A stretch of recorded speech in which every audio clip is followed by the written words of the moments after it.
Alisson tentou o toque pro Bruno Henrique, botou na frente, Bruno Henrique caiu, abate Abel, marca pênalti! Autorizado Bruno Henrique com o pé no pé!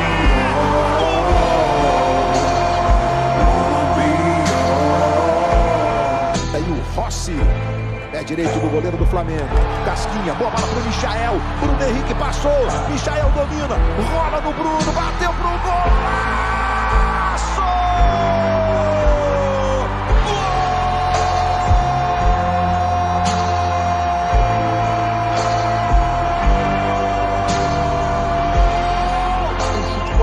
Vai brigar para ganhar o Luiz.